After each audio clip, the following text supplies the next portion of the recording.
My fellow Americans, welcome to a very special stream. Some would say the most important stream. We are going to be watching the 2026 State of the Union from Donald John Trump. Wow. Wow, what a statement. What a statement. It's going to be huge.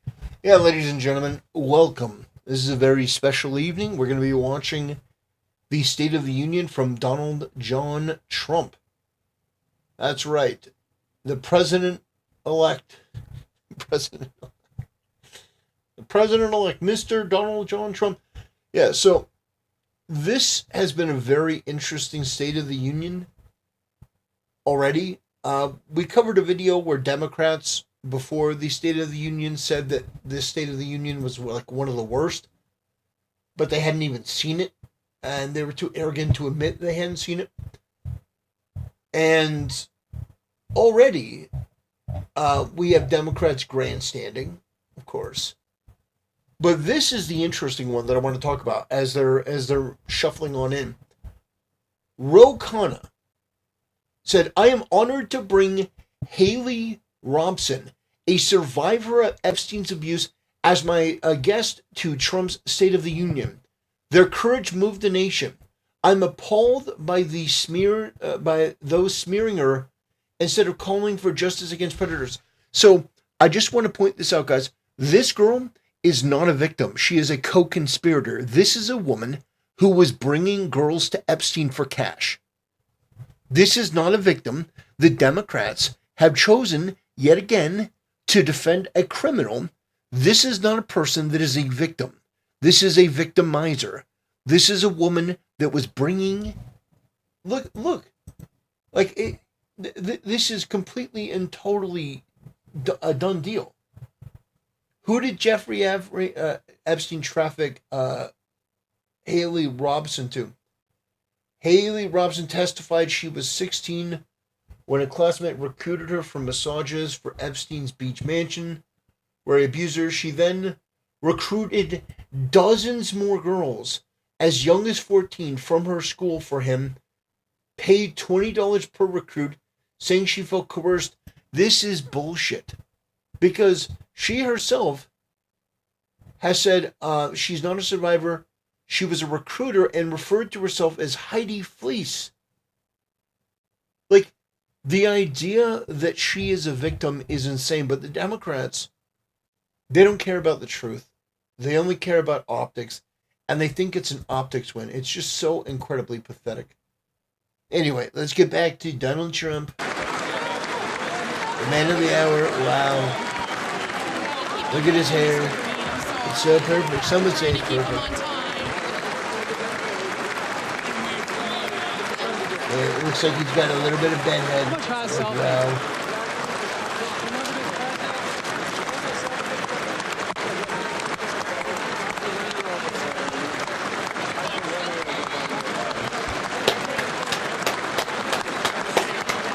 All right, guys.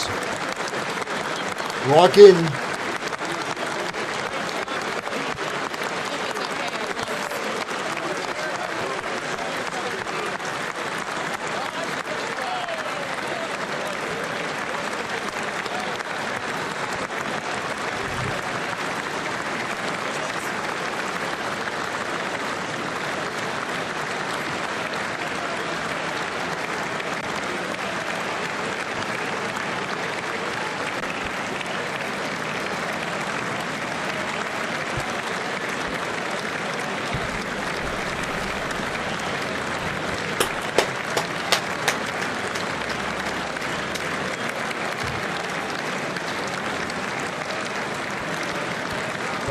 Oh, look, he's shaking.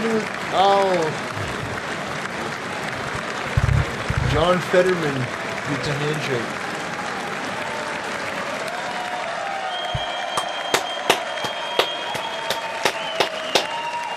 Woo!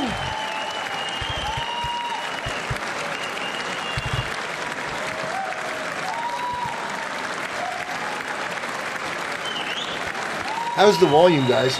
Is the volume good? You guys let me know if the volume needs to be up or anything.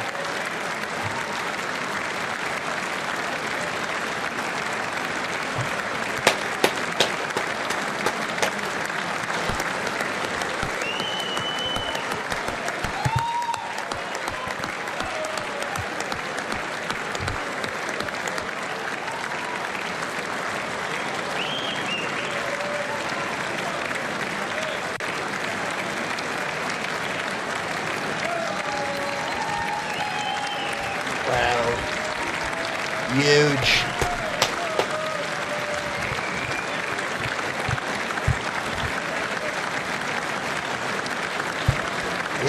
Yeah, Democrats are bound to make a stink, because that's all they do. Look at that.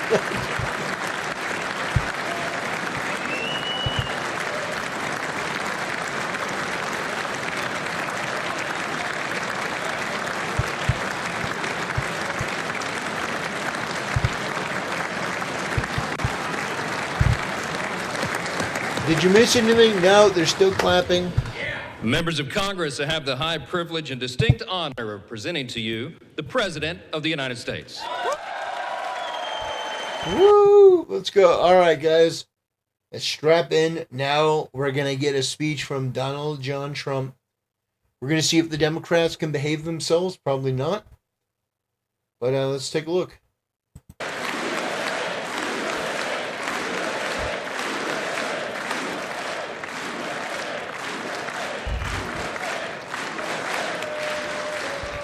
Well, thank you very much, everybody. It's really an honor. Speaker Johnson, Vice President Vance, First Lady of the United States.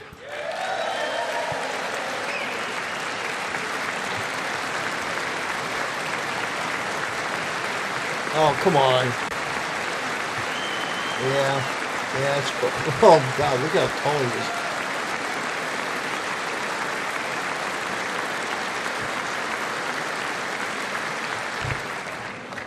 Second Lady of the United States.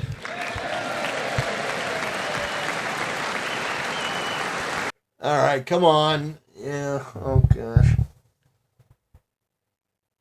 Do not redeem, sir. Do not redeem. And my fellow Americans, our nation is back, bigger, better, richer, and stronger than ever before.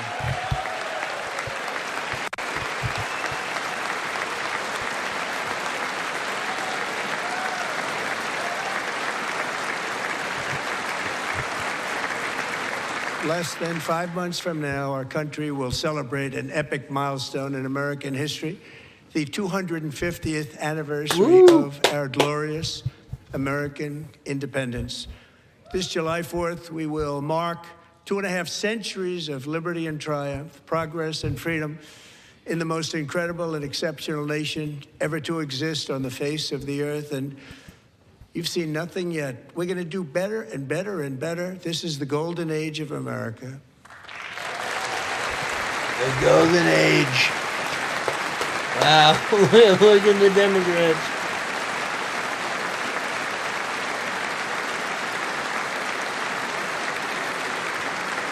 When I last spoke in this chamber 12 months ago, I had just inherited a nation in crisis with a stagnant economy, inflation at record levels, a wide open border, horrendous recruitment for military and police, rampant crime at home, and wars and chaos all over the world. But tonight, after just 1 year, I can say with dignity and pride that we have achieved a transformation like no one has ever seen before, and a turnaround for the ages. It is indeed a turnaround for the ages.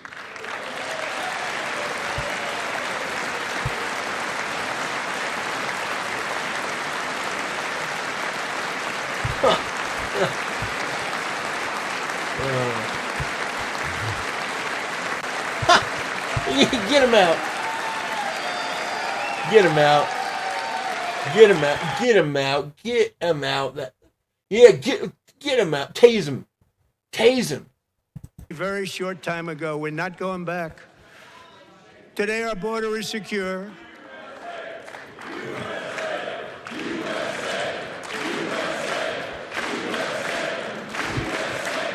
USA, USA. Thank you. Today, our border is secure. Our spirit is restored. Inflation is plummeting. Incomes are rising fast. The roaring economy is roaring like never before. Get 'em Our out. enemies are scared. Our military and police are stacked. And America is respected again, perhaps like never before.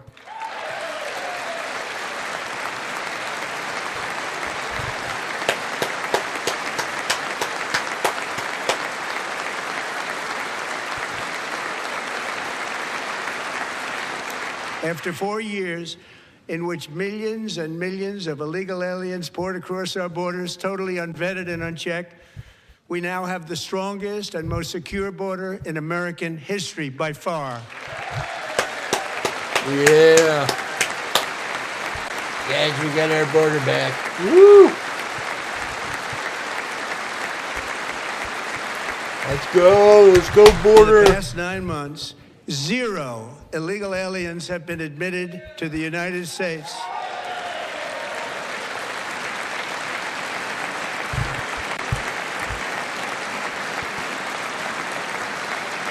Who is that guy? He's some congressman or whatever from Texas. He's an idiot.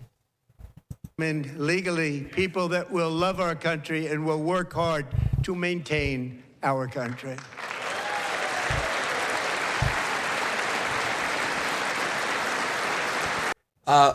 Best you had in chat says, what made you want to stream this? Are you kidding? It's President Trump streaming the State of the Union. Who knows what could happen? He could call all the Democrats fat and stupid. Oh yeah, of course I'm going to stream this. Listen, you Democrats, you're all crooked, you're retarded. Oh, Supreme Court, you're a disgrace to your family. I mean, like, come on. Of course I'm going to stream this. In history, the lowest number in over 125 years. Year 1900. In fact, substantially before my wonderful father, I had a wonderful father, Fred, before he was born. Substantially before he was born. That's a long time ago. He wouldn't like me to say that, but that's a long time ago. The Biden administration and its allies in Congress gave us the worst inflation in the history of our country. But in 12 months, my administration has driven core inflation down to the lowest level in more than 5 years.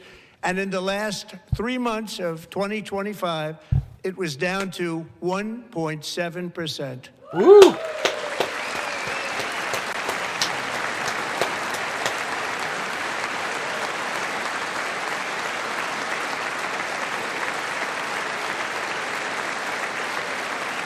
Gasoline, which reached a peak of over $6 a gallon in some states under my predecessor, it was quite honestly a disaster, is now below $2.30 a gallon in most states, and in some places, $1.99 a gallon. And when I visited the great state of Iowa just a few weeks ago, I even saw $1.85 a gallon for gasoline. That's pretty good. Guys, that's pretty cheap. That's pretty cheap. That's pretty good. Mortgage rates are the lowest in 4 years and falling fast, and the annual cost of a typical new mortgage is down almost $5,000 just since I took office. 1 year. And low interest rates will solve the Biden-created housing problem well, at the same time protecting the values of those people who already own a house that really feel rich for the first time in their lives. We want to protect those values. We want to keep those values up. We're going to do both. Yeah, Democrats Trump is looking at the Democrats. And we are going to keep it that way. The stock market has set 53 all-time record highs since the election. Wow. Think of that. 1 year. 53. Boosting pensions, 401ks, and retirement accounts for the millions and millions of Americans. They're all gaining. Everybody's up, way up. In 4 long years, the last administration got less than $1 trillion in new investment in the United States. And when I say less, substantially less. In 12 months, I secured commitments for more than $18 trillion pouring in from all over the globe. Wow. Look at Elizabeth Warren. Look at the communists. Guys, the communists are not look at her. Oh, bless your heart. $1 billion for 1 year. What a difference a president makes. A short time ago, we were a dead country. Now we are the hottest country anywhere in the world. The hottest. Yeah.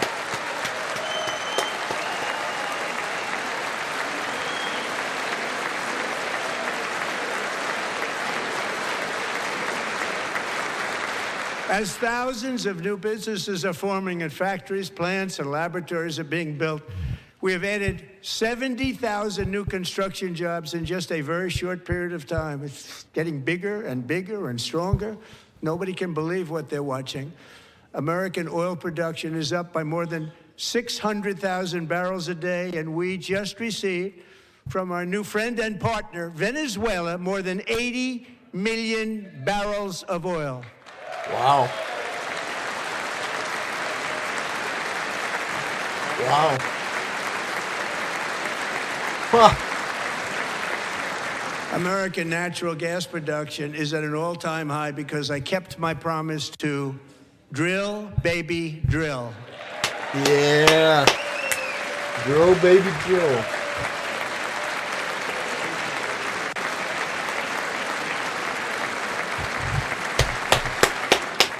More Americans are working today than at any time in the history of our country. Think about that. Any time in the history of our country, more working today. And 100% of all jobs created under my administration have been in the private sector. Yeah. Yeah, that's huge. Listen, I gotta say, I like this fat girl over on the Democrat side. She's like the only one clapping. Look at she's on the Democrat side. She's the only one clapping. I like her. We got a record number of job-killing regulations, and in 1 year we have lifted 2.4 million Americans, a record, off of food stamps. Yeah, Democrats don't like that. They don't like that. Nope. And for all of these reasons, I say tonight, members of Congress, the state of our union is strong. Yeah. Yeah. State of Union strong. Should be better. Should be better. More deportations. More deportations. Let's get more people out. Our country is winning again. In fact, we're winning so much that we really don't know what to do about it. People are asking me, please, please, please, Mr. President, we're winning too much. We can't take it anymore. We're not used to winning in our country. Until you came along, we're just always losing, but now we're winning too much. And I say, no, no, no, you're going to win again. You're going to win big. You're going to win bigger than ever. And to prove that point, here with us tonight is a group of winners who just made the entire nation proud. The men's gold medal Olympic hockey team. Come on. Yeah.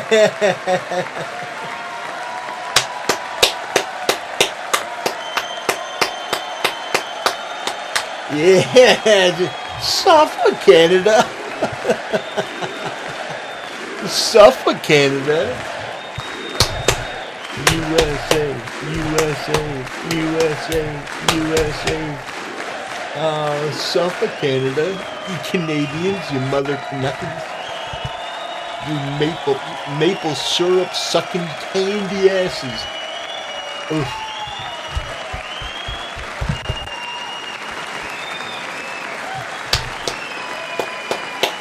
Yeah. Yeah, we beat Canada. All right, we beat Canada. We beat them on trade. That's awesome. That's awesome. Amazing. Amazing. Go Yeah. ahead.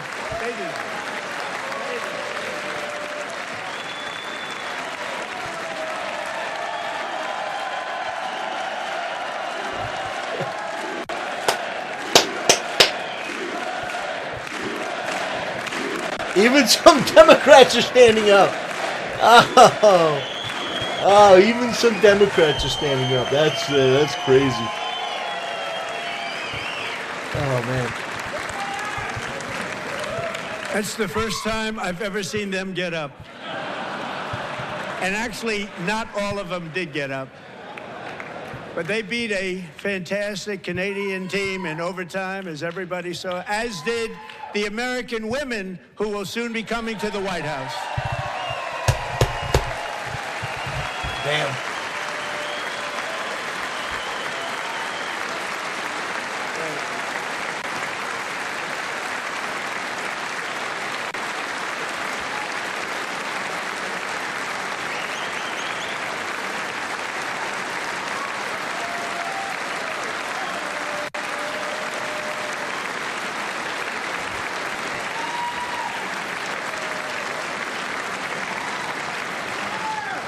They were in the Oval Office before, and I just want to say a second very big congratulations to Team USA. But I have to say that, and I told them this, and we took a vote of the team. I said, anybody votes no, I'm not doing it. So they stood there, and they weren't about to say no, because I've never seen a goaltender play as well as goalie Connor Hellebuck.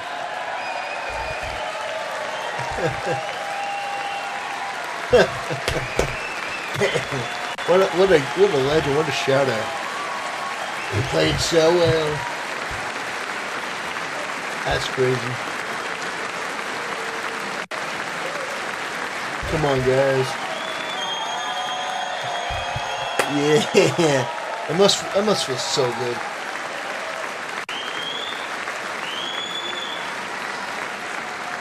Think of it, 46 shots on goal, and I asked him, the one shot, the one where you put your stick in the back and it hit the neck of your stick and bounced off.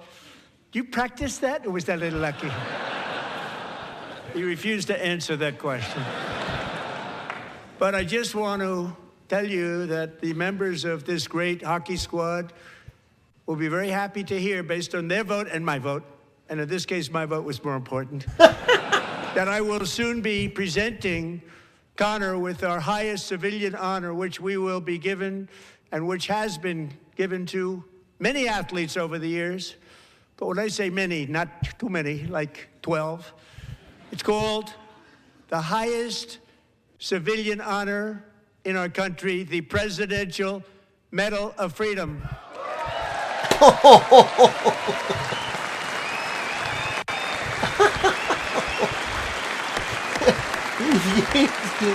Wow. You know what? Awesome.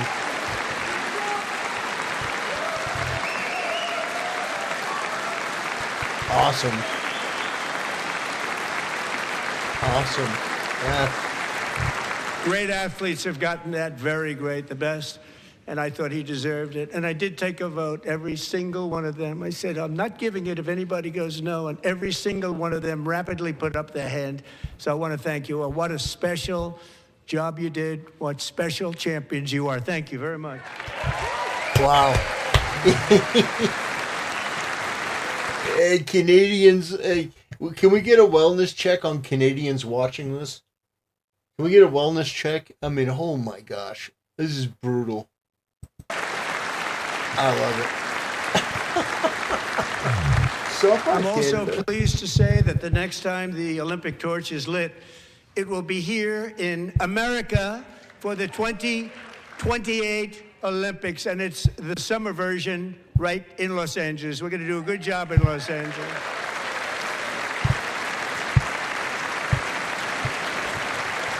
Yeah, LA, who knows? Who knows?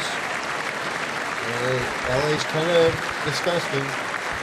And Los Angeles is going to be safe, just like Washington, D.C. is now one of the safest cities in the country.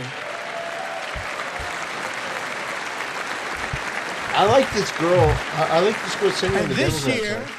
and I must say I got them both. I got them in my first term, and I was disappointed because I didn't think I'd be the president when this happened. But strange things took place, and now I've got them because I got the Olympics and I got the 2026 FIFA World Cup, and I wanted to claim the 250th, but I didn't get away with that one. I couldn't claim that one for myself. But we're getting the World Cup, so we have the World Cup and the Olympics coming, and that is exciting news. Yeah. Yeah, it's huge.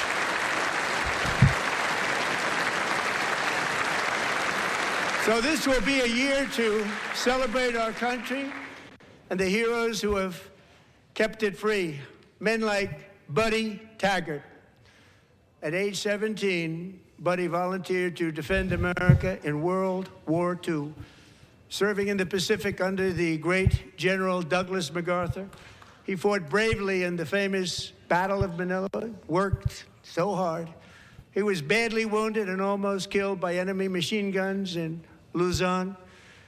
And 81 years ago this month, he liberated the largest internment camp in the Philippines, one of the largest anywhere in the world. But he earned many honors, including a Purple Heart and a Bronze Star, came home, started a family, and tonight he is in the gallery looking forward to July 4th, 2026, his 100th birthday.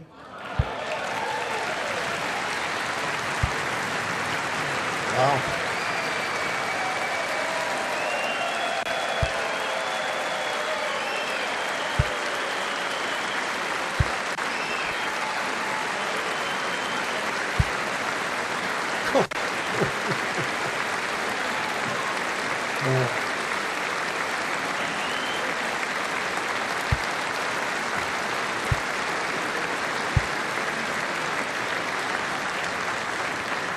So, Buddy, you're a brave man, and we salute you.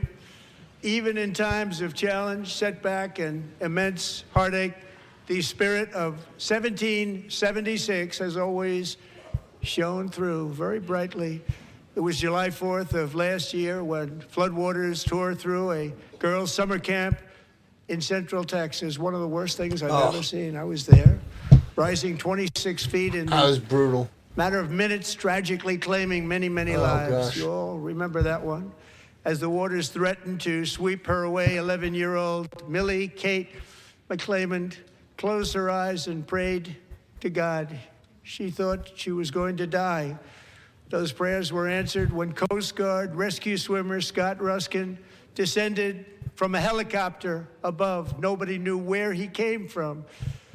It was Scott's first ever rescue mission, a young guy, but very brave, very, very top, always top in his class. And he lifted not just Millie Kate, but 164 others to safety.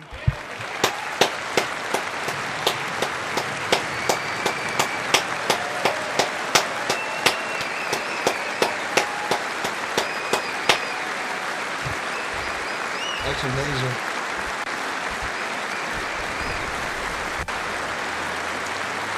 Wow. What an absolute legend. What an absolute legend. Amazing.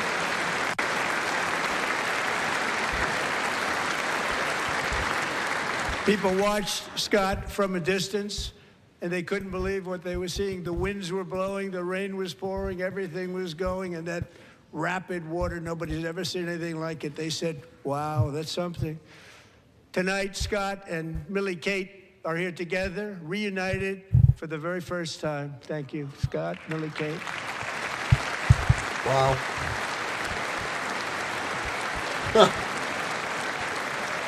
Yeah. Wow. He saved her life. Wow, that's incredible.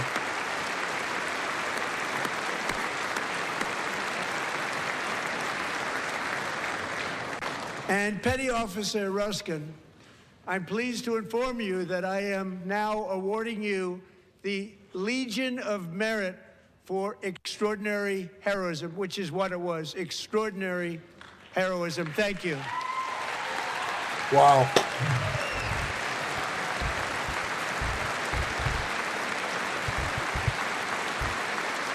Wow. Yeah.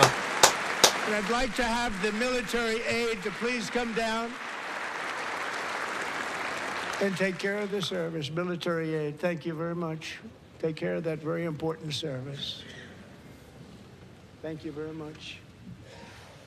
From 1776 to today, every generation of Americans has stepped forward to defend life, liberty, and the pursuit of happiness. And they're really doing it for the next generation. But now it's our turn. Together, we're building a nation where every child has the chance to reach higher and go further, where government answers to the people, not the powerful, and where the interests of hardworking American citizens are always our first and ultimate concern. That is the debt we owe to the heroes who came before us, and that is the promise we must keep to America for our 250th year. Last year, I urged this Congress to begin the mission by passing the largest tax cuts in American history, and our Republican majorities delivered so beautifully. Thank you, Republicans. Oh, she's a Republican. I thought she was a Democrat. But she's sitting next to people that aren't getting up and clapping.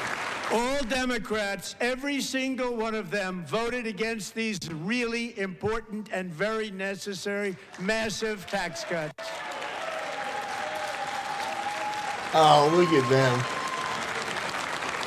Look at them. They wanted large-scale tax increases to hurt the people instead.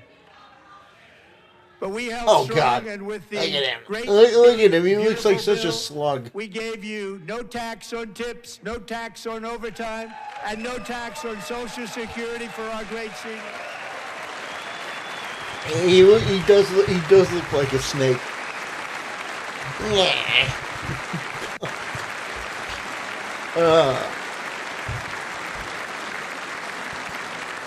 And we also made interest on auto loans tax deductible the first time, but only if the car is made in America.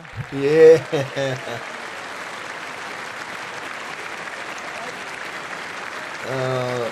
Made in America. Wow. Recently in Pennsylvania, I met Megan Hemhauser, a devoted mom who's homeschools her children, beautiful, 2 children, during the day while waiting tables at night as her husband works overtime operating very heavy equipment. Megan is here this evening, and she's happy to tell you that she is so much richer because with no tax on tips, no tax on overtime, and our expanded child tax credit done again by Republicans, Megan and her husband will take home more than $5,000 extra just for the year, cutting her tax bill in more than half. Wow. That's great. Megan, please stand up. We're fighting for you, Megan. She's already I'm already standing, Mr. President. Thank you, Megan. We're fighting for you, Megan. Under our bill, parents like Megan can also activate their children's brand new Trump accounts. And I didn't name it. I did not name that. I didn't name him. Yeah, come on. Nobody believes me, but I did not name it. It was named by a very tall man sitting right there in the third row. Nice man, a good man. Tax-free investment accounts for every American child. This is something that's so special and has taken off and gone through the roof. Millions will be pre-funded courtesy of the U.S. Treasury and private individuals like Michael and Susan Dell, who have donated $6.25 billion to fund the Trump accounts for 25 million American children. Wow. They're great people. Wow.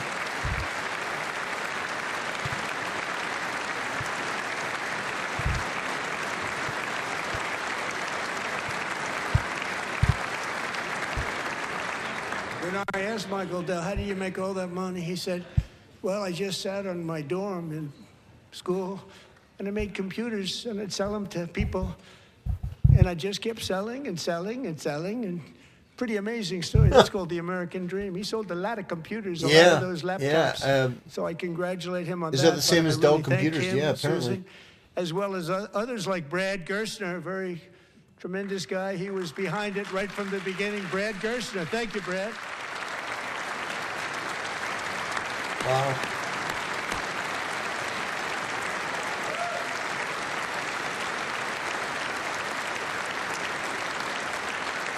So with modest additional contributions, these young people's accounts could grow to over $100,000 or more by the time they turn 18. Think of it. How much money is that for somebody that started with nothing? Over 100,000, could be much more than that. To make this investment in our children's future, go to trumpaccounts.gov, trumpaccounts.gov. And a lot of people are doing it. They're setting every record in the book. It's popular. They knew what it was going to take. I'm so proud of them. I'm so proud of the people that What got is it this started. voice? Now it's just taken off. One of the primary reasons for our country's stunning economic turnaround, the biggest in history, where the It's Dow called the Jones State broke of the Union. 50,000 4 years ahead of schedule, and the S&P hit 7,000, where it wasn't supposed to do it for many years, were tariffs. I used these tariffs, took in hundreds of billions of dollars to make great deals for our country, both economically and on a national security basis. Everything was working well. Countries that were ripping us off for decades are now paying us hundreds of billions of dollars. They were ripping us so badly, you all know that. Everybody knows it. Even the Democrats know it. They just don't want to say it. And yet these countries are now happy, and so are we. We made deals. The deals are all done. And they're happy. They're not making money like they used to, but we're making a lot of money. There was no inflation, tremendous growth, and the big story was how Donald Trump called the economy correctly, and 22 Nobel Prize winners in economics didn't. They got it totally wrong. They got it really wrong. And then just 4 days ago, an unfortunate ruling from the United States Supreme Court. It just came down. It came down. Very unfortunate ruling. But the good news is that almost all countries and corporations want to keep the deal that they already made, right, Scott? Knowing that the legal power that I, as president, have to make a new deal could be far worse for them, and therefore they will continue to work along the same successful path that we had negotiated before the Supreme Court's unfortunate involvement. So despite the disappointing ruling, these powerful country-saving, it's saving our country, the kind of money we're taking in, peace-protecting. Many of the wars I settled was because of the threat of tariffs. I wouldn't have been able to settle them without. Will remain in place under fully approved and tested alternative legal statutes. And they have been tested for a long time. They're a little more complex, but they're actually probably better, leading to a solution that will be even stronger than before. Congressional action will not be necessary. It's already time-tested and approved. And as time goes by, I believe the tariffs paid for by foreign countries will, like in the past, substantially replace the modern-day system of income tax, taking a great financial burden off the people that I love. Yeah. What did you... Right? Sounds good. Sounds good. Hey, you know what? Moving forward, factories, jobs, investment, and trillions of dollars will continue pouring into the United States of America because we finally have a president who puts America first. I put America first. I love America.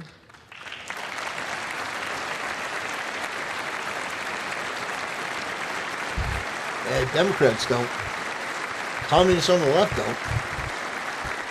For decades before I came along, we had the exact opposite. From trade to healthcare, from energy to immigration, everything was stolen and rigged in order to drain the wealth out of the productive, hardworking people who make our country great, who make our country run. Under Biden and his corrupt partners in Congress and beyond, it reached a breaking point with the Green New scam, open borders for everyone. They poured in by the millions and millions from prisons, from mental institutions. They were murderers, 11,888 murders. They came into our country. You allowed that to happen.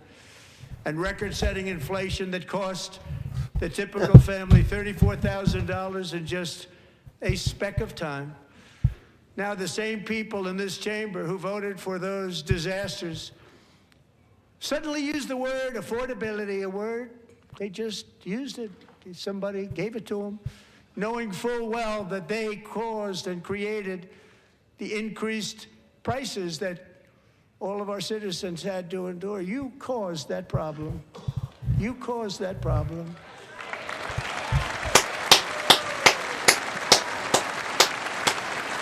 Yeah. Yeah, give it to 'em. Give it to 'em. Give it to 'em. They knew their statements were a lie. They knew it. They knew their statements were a dirty, rotten lie. Their policies created the high prices. Our policies are rapidly ending them. We are doing really well. Those prices are plummeting downward. I mean, damn. Look at the face. Look at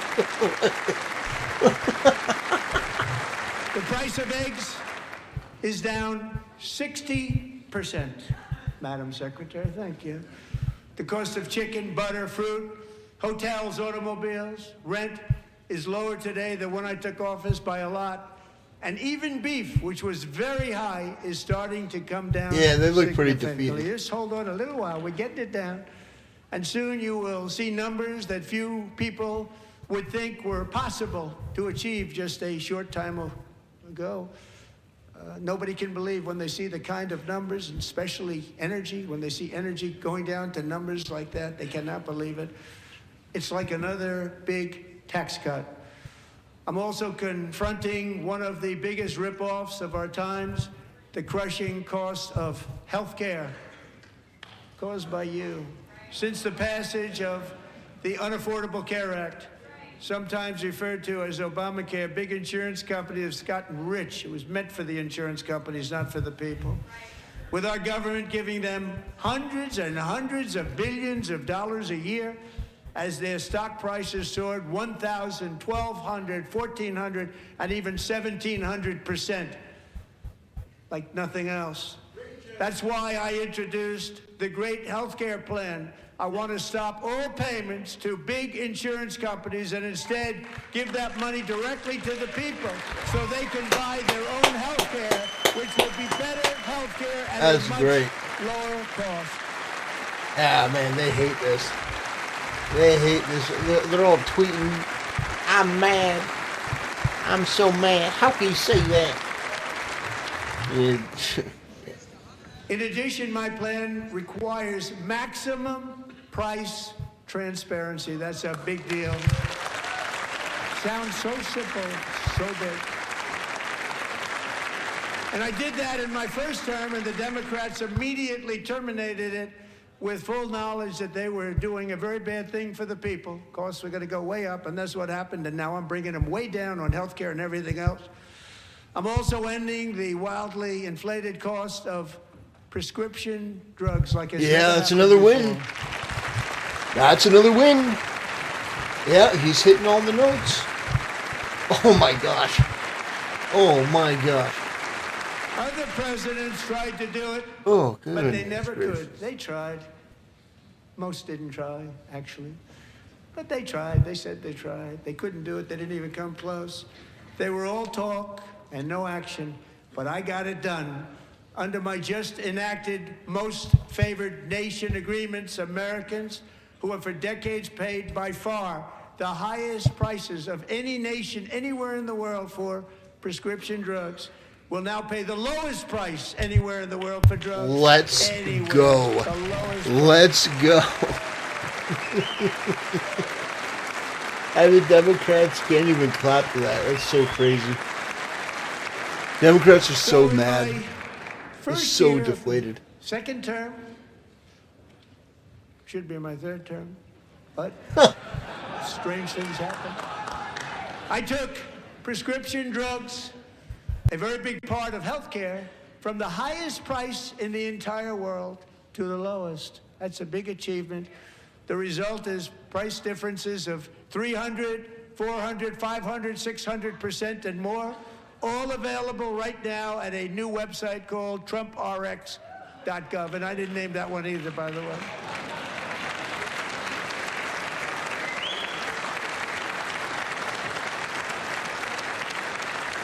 And here tonight is the very first customer ever to get that big discount, and it is big, Catherine Rayner. For 5 years, she and her husband have struggled with infertility, and they turned to IVF. One drug has been costing Catherine $4,000 to purchase, but a few weeks ago, she logged onto the Trump RX website and got that same drug that cost $4,000, got it for under $500. A reduction of much more, actually, than $3,500. Catherine, we are all praying for you, and you're going to be a great mom.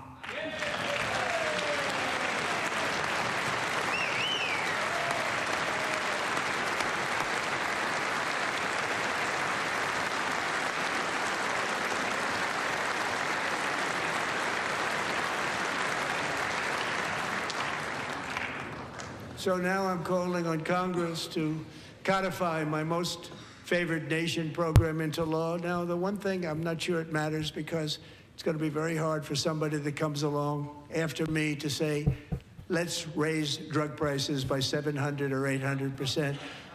But John and Mike, if you don't mind, codify it anyway. They may do it. Codify it anyway. Thank you. Many Americans are also concerned that energy demand from AI data centers could unfairly drive up their electric utility bills. Tonight, I'm pleased to announce that I have negotiated the new Ratepayer Protection Pledge. You know what that is? We're telling the major tech companies that they have the obligation to provide for their own power needs. They can build their own power plants as part of their factory so that no one's prices will go up. And in many cases, prices of electricity will go down for the community, and very substantially down. This is a unique strategy never used in this country before. We have an old grid. It could never handle the kind of numbers, the amount of electricity that's needed. So I'm telling them they can build their own plant. They're going to produce their own electricity. It will ensure the company's ability to get electricity while at the same time lowering prices of electricity for you, and could be very substantial for all of you cities and towns. You're going to see some good things happen over the next number of years. All right. Another pillar of the American dream that has been under attack is home ownership. Oh, With us gosh. tonight is Rachel Wiggins, a mom. Guys, these are our from politicians. Houston. She placed bids on 20 These are- homes and oh, lost man. all of those bids That's to embarrassing. gigantic investment firms that bypassed inspection, paid all cash, and turned those houses into rentals, stealing away her American dream. She was devastated. Stories like this are why last month I Yeah, our signed politicians executive are a order joke.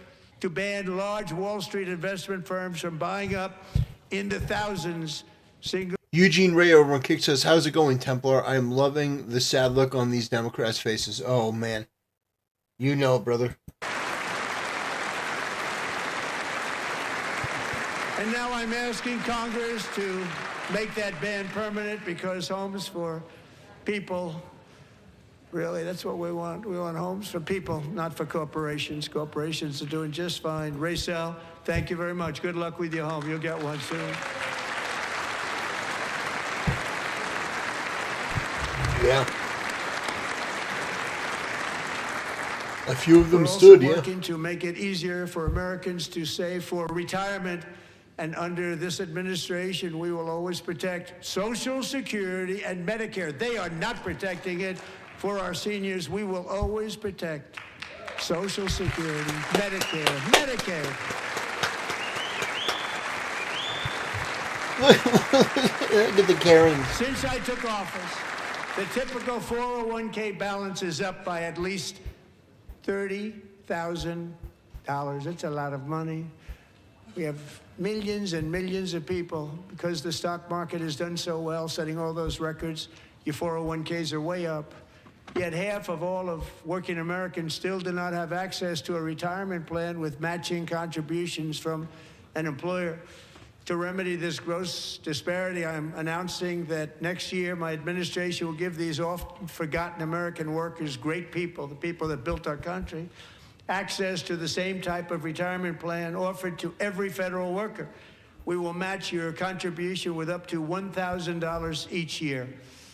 As we ensure that all Americans can profit from a rising stock market, let's also ensure that members of Congress cannot corruptly profit from using insider information.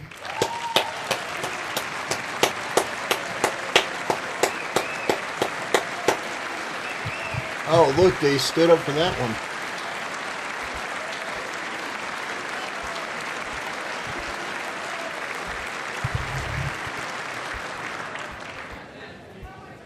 They stood up for that. I can't believe it. I can't believe it. Did Nancy Pelosi stand up if she's here? Doubt it. Pass the Stop Insider Trading Act without delay.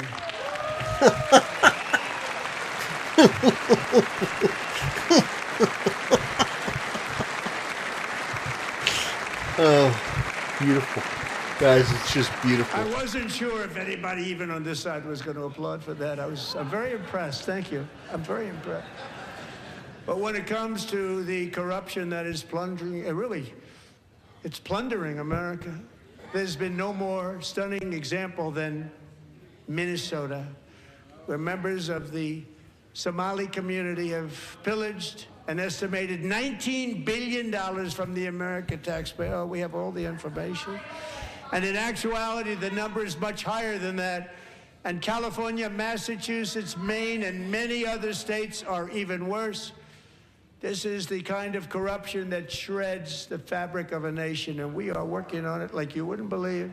So tonight, although started 4 months ago, I am officially announcing the war on fraud to be led by our great Vice President, J.D. Vance. Oh, God, look at... Oh, new not redeemed. Yeah, the brother fucker is not pleased.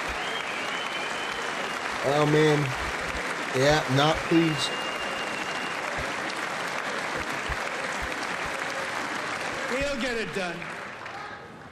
And if we're able to find enough of that fraud, we will actually have a balanced budget overnight. It'll go very quickly. That's the kind of money you're talking about. We'll balance our budget. The Somali pirates who ransacked Minnesota remind us that there are large parts of the world where bribery, corruption, and lawlessness are the norm, not the exception. Get her.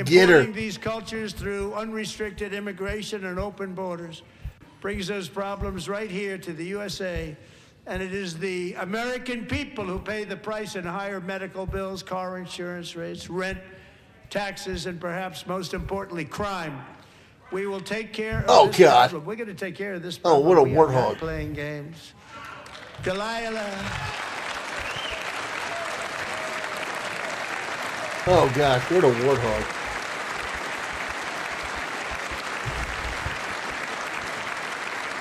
Hold on, just 1 second. Since I took office, the typical 401k balance is up by at least 30,000. Other states are even worse. This is the kind of corruption that shreds medical bills, car insurance rates, rent, taxes, and perhaps most importantly, crime. We will take care of this problem. We're going to take care of this problem. We are not playing games. Delilah.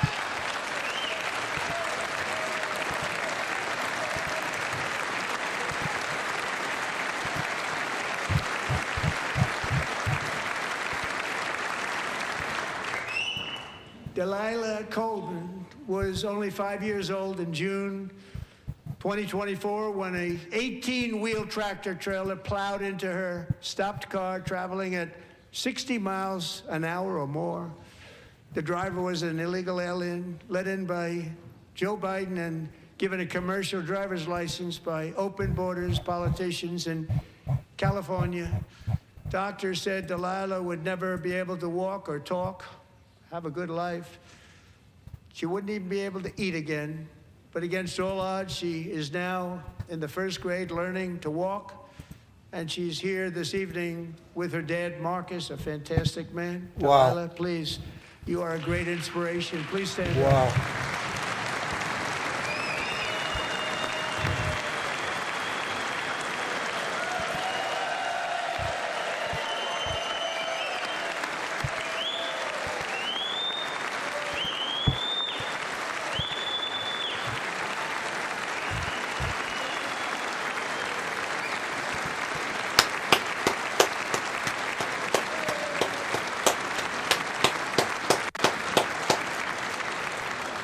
Thank you, Delilah. Many, if not most, illegal aliens do not speak English and cannot read even the most basic road signs as to direction, speed, danger, or location. That's why tonight I'm calling on Congress to pass what we will call the Delilah Law, barring any state from granting commercial driver's licenses to illegal aliens. Yeah.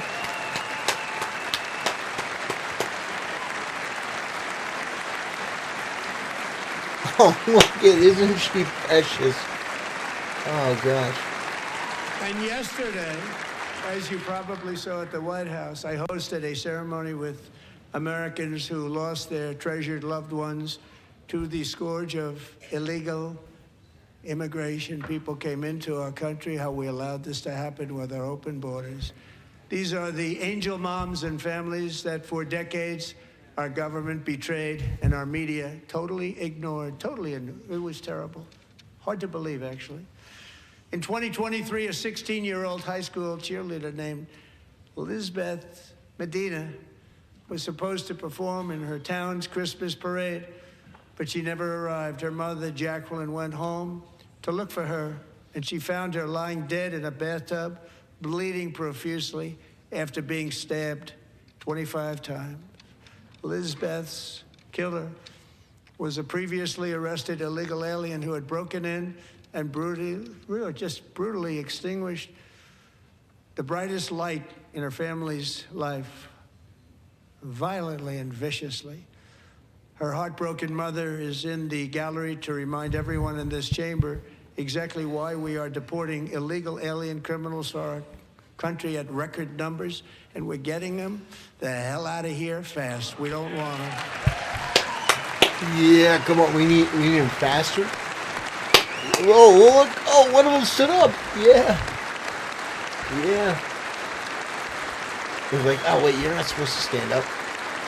No, we're supposed to be in favor of the criminals. Yeah, we need to go 10 times harder on deportations. Thank you very much, Jacqueline. Thank you. We can never forget that many in this room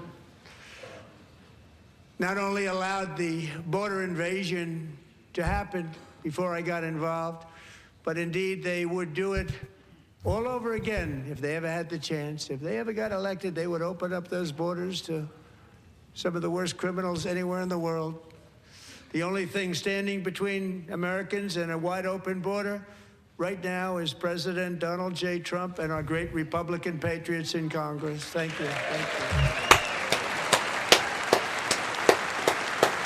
you. Yeah. He's not wrong. He's not wrong. As we speak, Democrats in this chamber have cut off all funding for the Department of Homeland Security. It's all cut off. It's all cut off. They have instituted another Democrat shutdown, the first one costing us 2 points on GDP. 2 points we lost on GDP, which probably made them quite happy, actually. Now they have closed the agency responsible for protecting Americans from terrorists and murderers. Tonight I'm demanding the full and immediate restoration of all funding for the border security, homeland security of the United States, and also for helping people clean up their snow. We have no money because of the Democrats, and it would be nice. We'd love to give you a hand at cleaning it up, but you gave no money. Nobody's getting paid. It's a shame. So you have to think about it. We have, in case you didn't know, a pretty large snowstorm out there. One of the great things about the State of the Union is how it gives Americans the chance to see clearly what their representatives really believe. So tonight I'm inviting every legislature to join with my administration in reaffirming a fundamental principle. If you agree with this statement, then stand up and show your support. The first duty of the American government is to protect American citizens, not illegal aliens.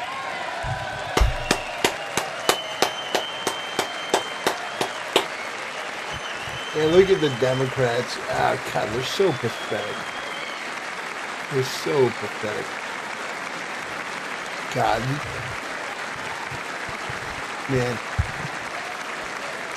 If Donald Trump were to be like, all right, guys, you guys are all traitors, I'm going to round them up.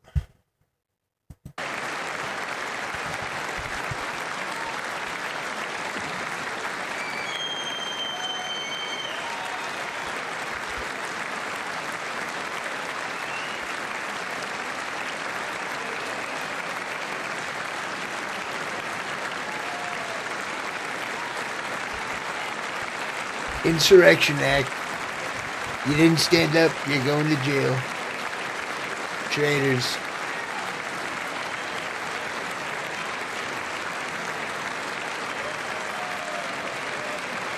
Execute Order 66. Yeah, I mean, if he did it, I'd clap. Look at these people. Look at these people. Man. How embarrassing.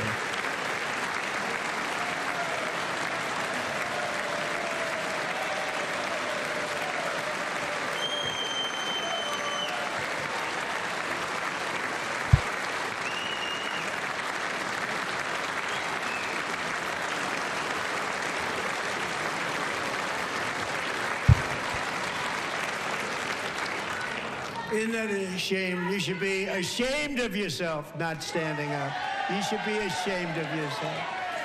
That is why I'm also asking you to end deadly sanctuary cities that protect the criminals and enact serious penalties for public officials who block the removal of criminal aliens.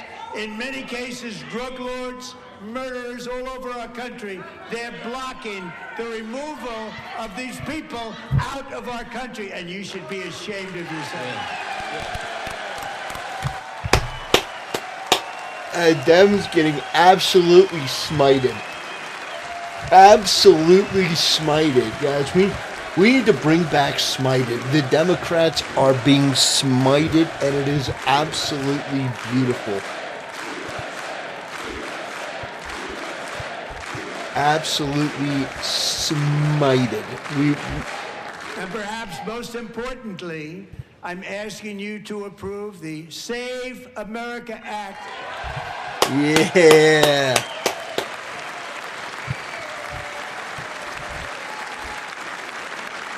To stop illegal aliens and others who are unpermitted persons Smote. from voting. Someone say smote. American Yeah. elections. That cheating is rampant in our elections. It's rampant. It's very simple. All voters must show voter ID. Yeah. Oh, look at Timo Obama. My fellow American. It is race. Have an ID. All voters must show citizenship. Yeah. Woo. Yeah, let's go. Let's go. And no more crooked mail-in ballots except for illness, disability, military, or travel. None. Yeah. And this should be an easy one. And by the way, it's polling at 89%, including Democrats. 89%. Man. God, look at these old And even Karens. the new communist mayor of New York City, I think he's a nice guy, actually. Speak to him a lot. Bad policy, but nice guy. Just said they want people to shovel snow. They got hit hard. Wants them to shovel snow, but if you apply for that job, you need to show 2 original forms of ID and a Social Security card. Yet they don't want identification for the greatest privilege of them all, voting in America. No, it's no good. No good. Both Republicans and Democrats overwhelmingly agree on the policy that we just enunciated. And Congress should unite and enact this common sense, country-saving legislation right now, and it should be before anything else happens. Yeah. Oh my gosh. Oh my god. Look. Mm-hmm.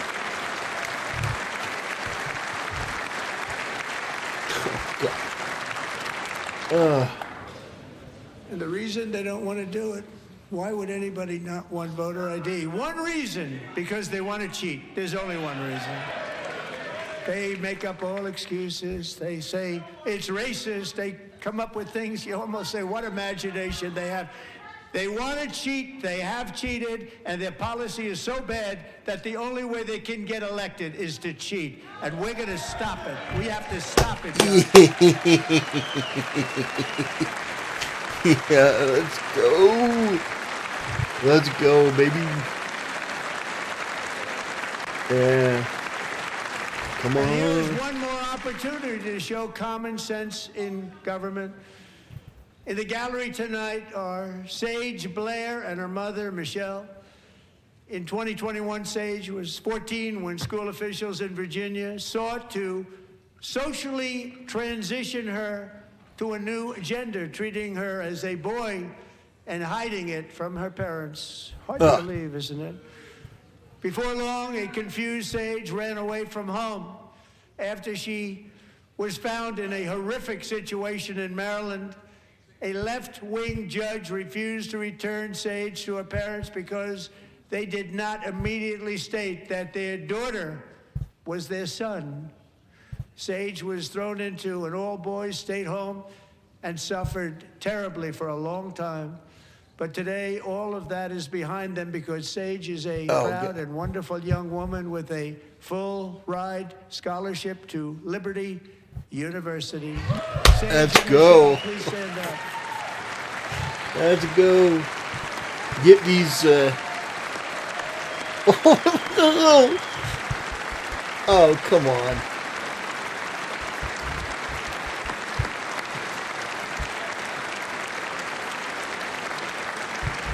Oh, come on. And thank you for your great bravery. And who can believe that we're even speaking about things like this? 15 years ago, if somebody was up here and said that, they'd say, what's wrong with him? But now we have to say it because it's going on all over numerous states without even telling the parents. But surely we can all agree no state can be allowed to rip children from their parents' arms and transition them to a new gender against the parents' will. Who would believe that we're even talking about this? Yeah. We must ban it, and we must ban it immediately.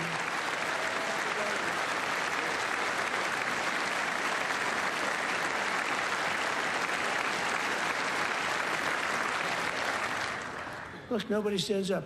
These people are crazy, I'm telling you. They're crazy. Yeah.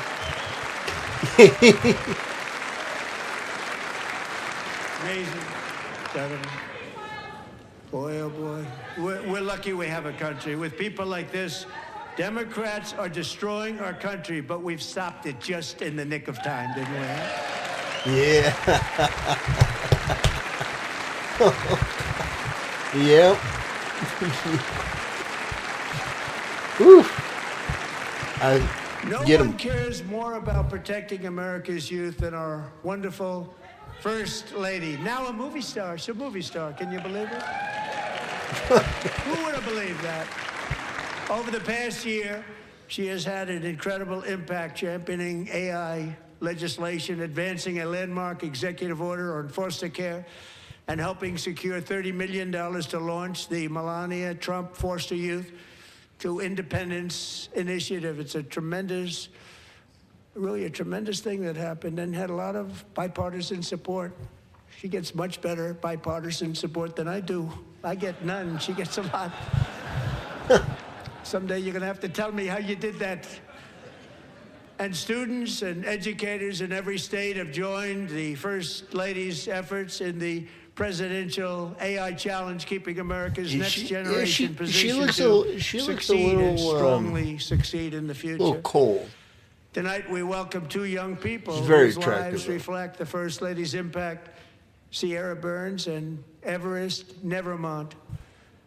Thank you both, and Melania, thank you. I know how hard you worked on it. Thank you very much.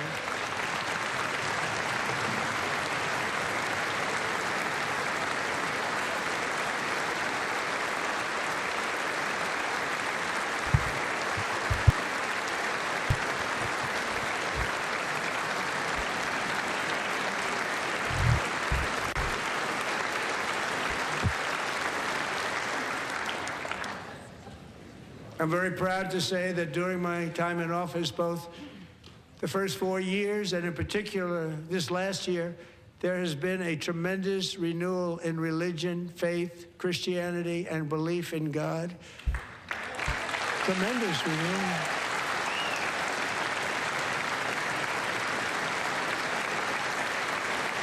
Oh yeah, it's great. I mean, what? This is my section. This is especially true among young people, and a big part of that had to do with my great friend, Charlie Kirk, a great guy, great man. Wow. Wow. Yeah. Great mentioning Charlie. So last year, Charlie was violently murdered by an assassin and martyred, really martyred for his beliefs. His wonderful wife, Erica, is with us tonight. Erica, please stand.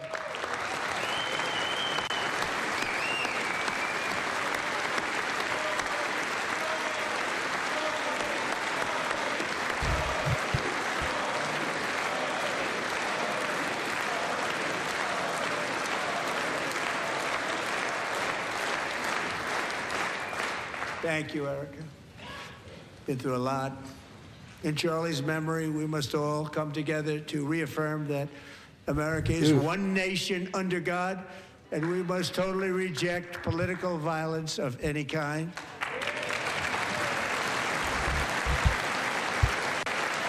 Well, maybe not all political violence. Or like, maybe we can round up some of these Democrats. We love religion, and we love bringing it back, and it's coming back at levels that nobody actually thought possible. It's really a beautiful thing to see. Above all, unleashing America's promise requires keeping our communities safe. We have made incredible strides, yet dangerous repeat offenders continue to be released by pro-crime Democrat politicians again and again. We are honored to be joined tonight by a woman who's been through hell, Anya Zarutska.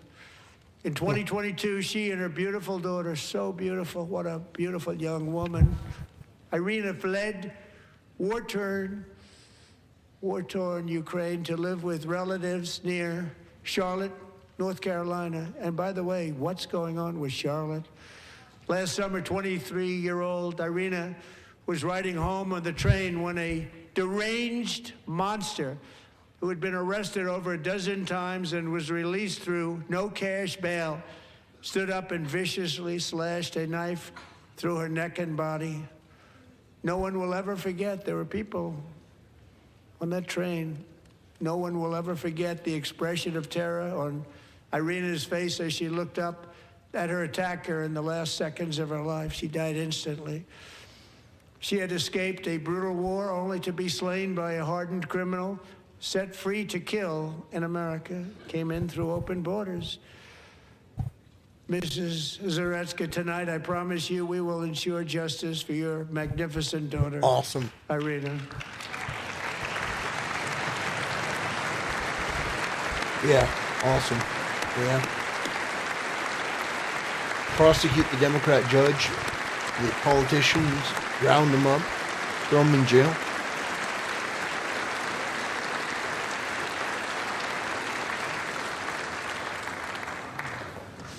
How do you not stand? How do you not stand? I'm asking this Congress to pass tough legislation to ensure that violent and dangerous repeat offenders are put behind bars, and importantly, that they stay there. Yeah. Yeah, of course the Democrats didn't stand. Oh, look, one Democrat. Starting last summer, I deployed our National Guard and federal law enforcement to restore law and order to our most dangerous cities, including Memphis, Tennessee, big Executive success. Order 66. New Orleans, Louisiana, big success. And our nation's capital itself, Washington, D.C., where we have almost no crime anymore in Washington, D.C. How did that happen? I wonder. Not because of Democrats. That's for damn sure.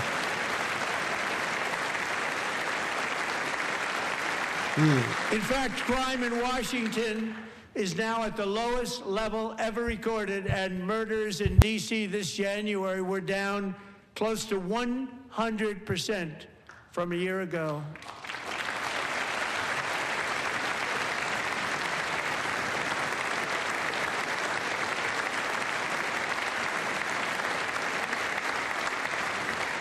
They don't like to hear that. One of the sick people, one of the brave service members who helped achieve this stunning What a sick turnaround group of people. was 20-year-old West Virginia Army National Guard Specialist Sarah Beckstrom. After a 4-month deployment, she voluntarily extended her service, and her rank was going to be lifted. She was doing so well. They were so proud of her. But the very next day, she was on patrol near the White House when she was ambushed and shot in the head by a terrorist monster from Afghanistan. Shouldn't have been in our country. And all because she wore the uniform of our nation, she was shot. He traveled here because he didn't like people wearing our uniform. He was sick and deranged, shouldn't have been in our country. Sarah Beckstrom died in order to defend our capital, and we are honored to be joined by her wonderful parents, Gary and Evalie. Your daughter was a true American patriot, and she will be greatly missed. She was a great person. I saw reports on her. They've never seen anything like it.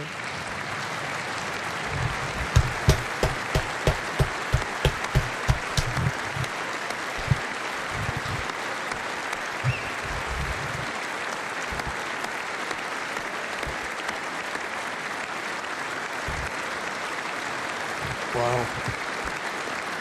That's unbelievable. So sorry. Thank you very much. Ooh, some Democrats actually stood up. A great young lady. I saw reports that were like, perfect. She was perfect. Serving alongside Sarah that day was Staff Sergeant Andrew Wolf.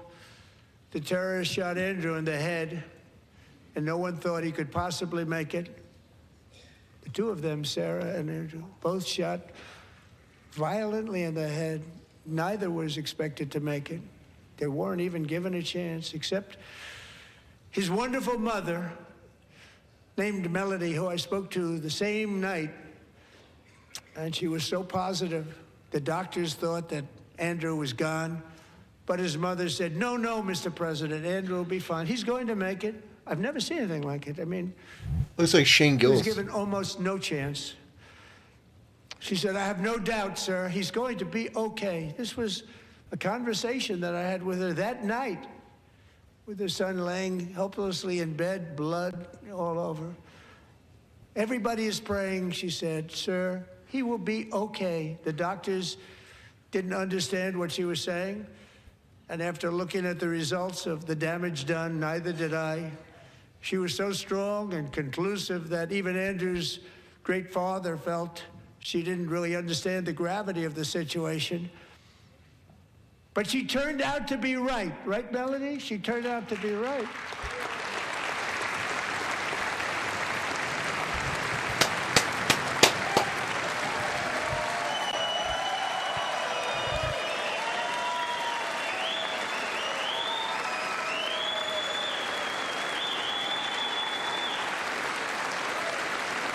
He does look like Shane Gillis. Absolute legend.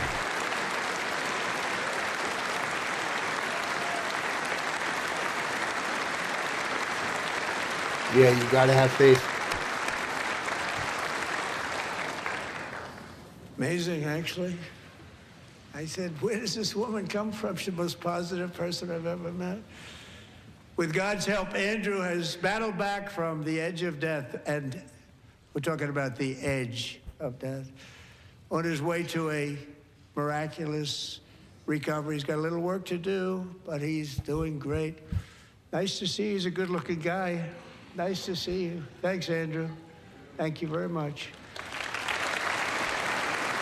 Look at, oh, God. Look at these gremlins.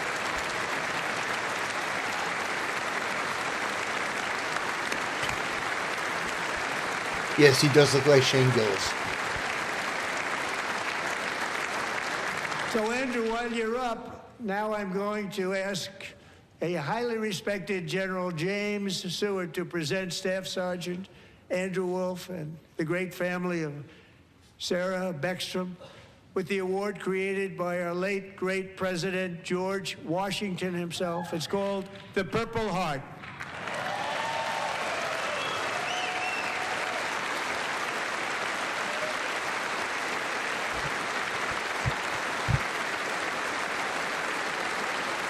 Wow.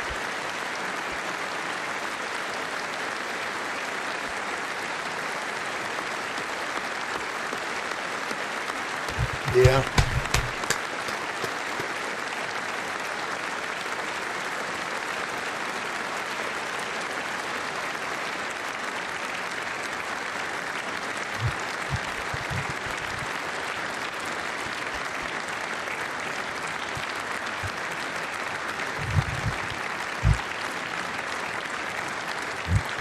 Hoorah. We love you all. Love you. We're proudly restoring safety for Americans at home, and we are also restoring security for Americans abroad.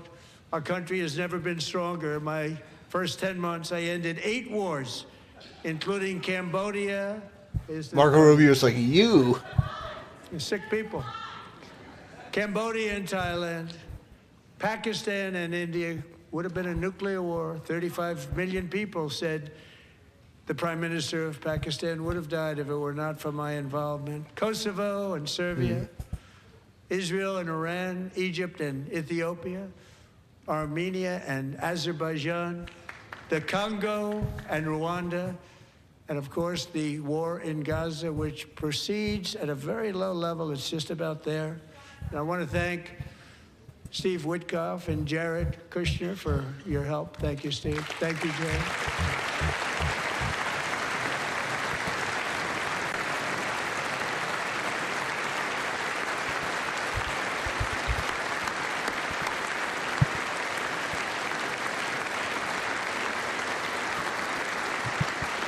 And I also want to thank the man they report to, Secretary of State Marco Rubio. Thank you, Marco.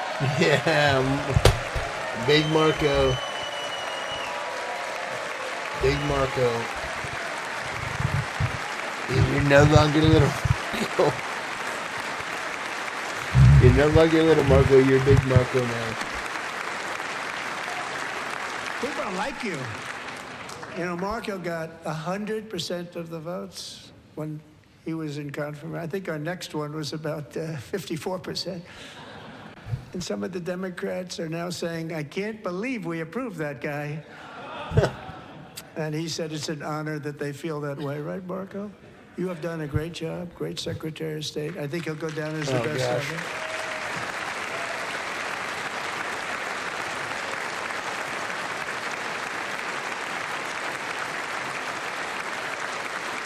Oh, gosh. Under the ceasefire I negotiated, every single hostage, both living and dead, has been returned home. Can you believe that?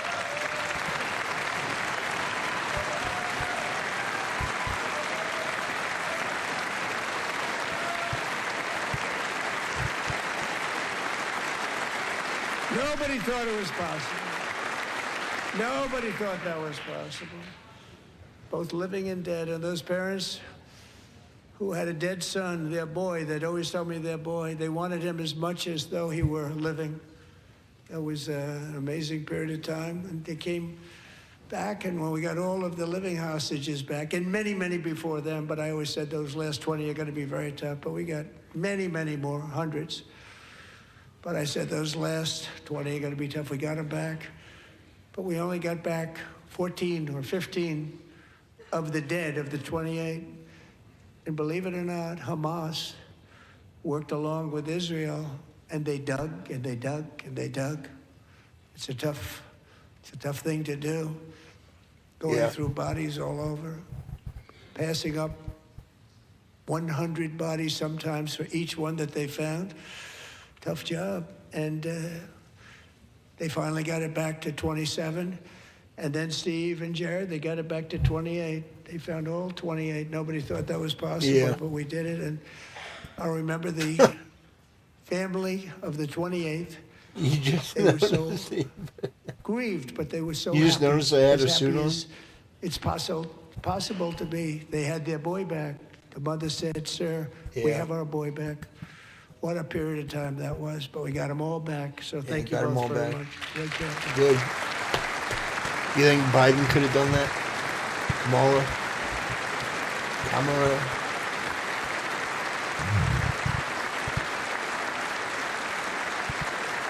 And we're working very hard to end the ninth war, the killing and slaughter between Russia and Ukraine, where 25,000 soldiers are dying each and every month. Think of that, 25,000 soldiers are dying a month. A war which would have never happened if I were president, would have never happened. As president, I will make peace wherever I can, but I will never hesitate to confront threats to America wherever we must. That's why in a breakthrough operation last June, the United States military obliterated Iran's nuclear weapons program with an attack on Iranian soil known as Operation Midnight Hammer. Operation Midnight Hammer. Yep. This has been actually a very good speech. I know there are going to be a lot of detractors, critics, and stuff of the speech itself, but I think it's been the policy pretty of the damn United good. States never to allow Iran to obtain a nuclear weapon. Many decades since they seized control of that proud nation 47 years ago, the regime and its murderous proxies have spread nothing but terrorism and death and hate. They've killed and maimed thousands of American service members and hundreds of thousands and even millions of people with what's called roadside bombs. They were the kings of the roadside bomb. And we took out Soleimani. I did that during my first term. Had a huge impact. He was the father of the roadside bomb.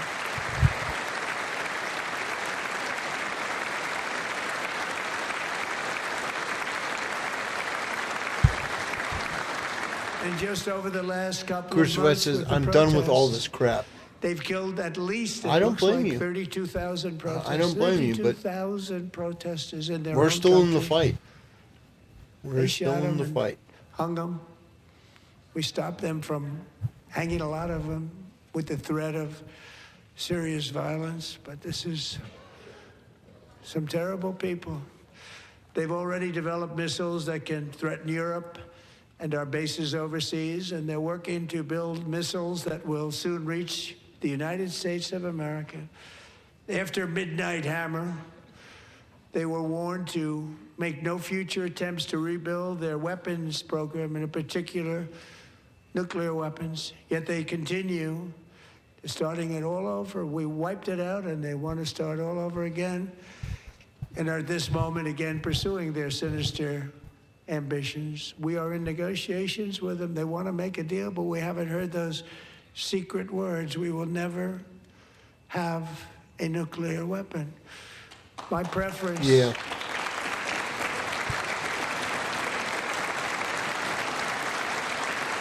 Oh, look, some of the Democrats are standing up. Even they are like. My preference is to solve this problem through diplomacy. But one thing is certain, I will never allow the world's #1 sponsor of terror, which they are by far, to have a nuclear weapon. Can't let that happen. Yeah, no, that's true. That's true.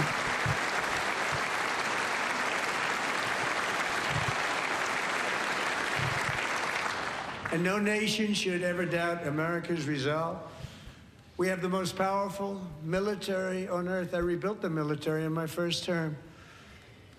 We're going to continue to do so. Also, we just approved a $1 trillion budget. We have no choice. We have to be strong, because hopefully we will seldom have to use this great power that we built together. It's really called peace through strength, and it's been very, very effective.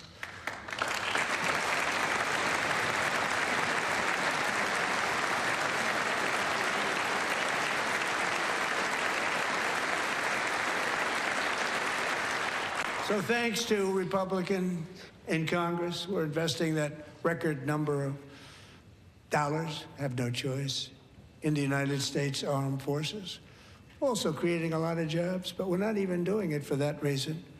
Because as I said, we have more jobs, more people working today than ever before in the history of our country. Yeah, and NATO countries are friends and allies. They are. They're our friends and they're our allies. Have just agreed at my very... Oh, God, look at Lindsey Graham. Oh, God. He's so gross. He's just so gross. They're paying 5 as opposed to not paying 2.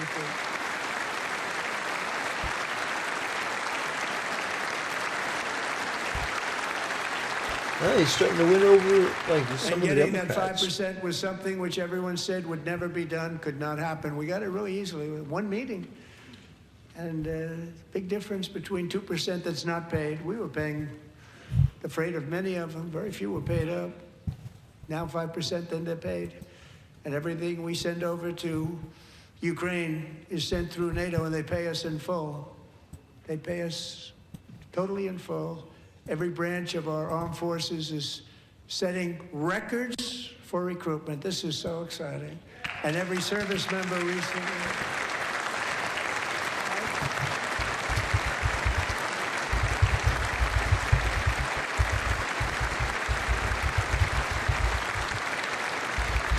And every service member recently received a warrior dividend of $1,776.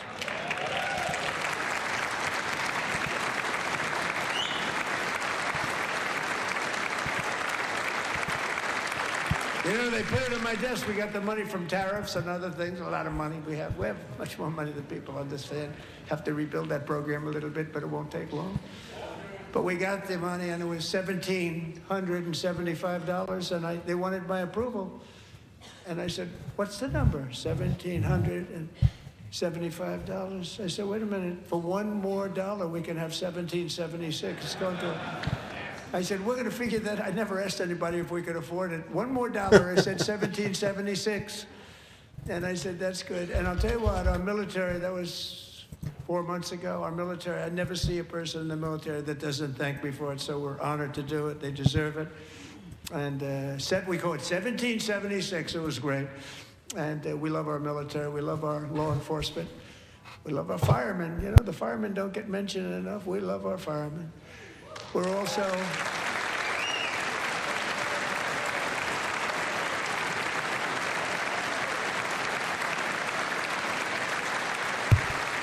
Man. We're also restoring American security and dominance in the Western Hemisphere, acting to secure our national interests and defend our country from violence, drugs, terrorism, and foreign Bob interference. Nuggets, how you doing, brother? Large swaths of territory in our region, Good to see you. including large parts of Mexico. Yeah. Really large parts of Mexico. Mexico's going to pay for it. Murderous drug cartels. That's why I designated these cartels as foreign terrorist organizations. Awesome. And I declared illicit fentanyl as a weapon of mass destruction. Right.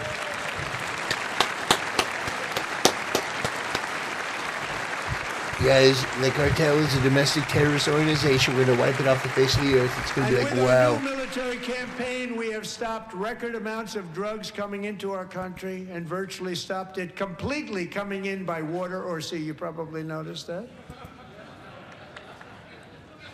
We very seriously damaged their fishing industry also. Nobody wants to go fishing anymore. We've also taken down one of the most sinister cartel kingpins of all. You saw that yesterday. In January,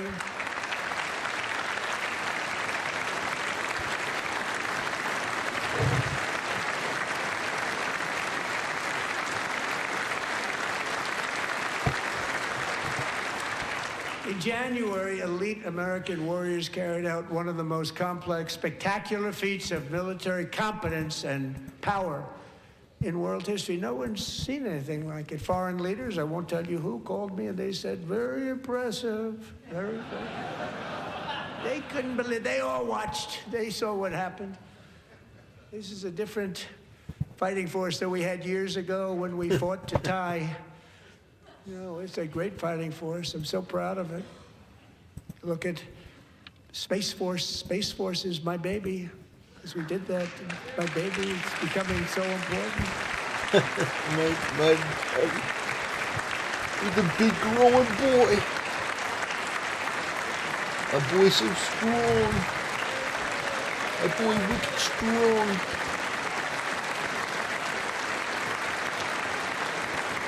And America's armed forces overwhelmed all defenses and utterly defeated an enemy, good fighters, to end the reign of outlaw dictator Nicolas Maduro and bring him to face American justice.